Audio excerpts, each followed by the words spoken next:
Hi everybody, this is Stephanie from Rabbitry Yarns LLC, and in today's video we're going to talk to you about 6 different ways that you can tell if your doe is pregnant without palpating. So we have our doe with us and we'll talk about some of the things that you're seeing right now. We do know that she is pregnant because we did palpate her. However, these are some other indications that we have.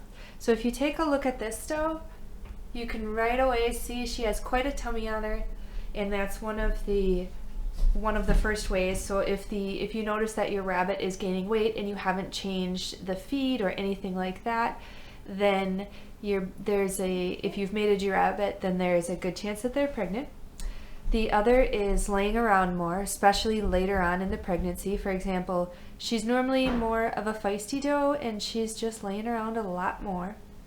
You can notice additional scratching or digging. So for example, this is our indoor setup and it's a rather large drop pan with a nest box, and there could be more scratching and digging. However, rabbits normally do scratch quite a bit. You could also notice an increase in aggression. So a rabbit that might normally be just fine might start grunting at you a little bit more, or might have a bit more particular behaviors when you're by their area.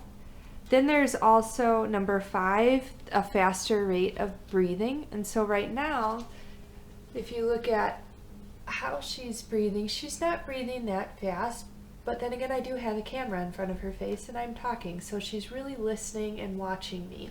However, you may notice as it gets later on in the pregnancy, your rabbit's rate of breathing will increase.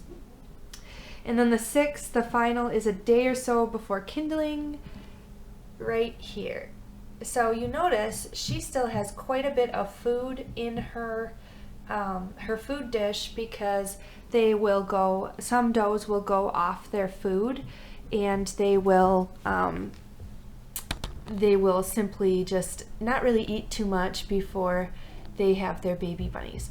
So those are the 6 ways, 6 different things, without actually having to feel your doe's tummy, which sometimes it can be a struggle to palpate your does to see, especially if they have a full coat of wool on. It can be quite difficult to actually feel the baby bunnies unless they're really wiggling around. Then you can feel them kick. But if there's an increase in aggression, if there's an increase in scratching, digging, sometimes even nest building, if your rabbit is laying around more, if the abdomen has increased, a bit of a bigger belly, and there's a faster rate of breathing, and if they actually go off their food, then those are 6 different ways that indicate that your bunny is pregnant and will have her baby soon.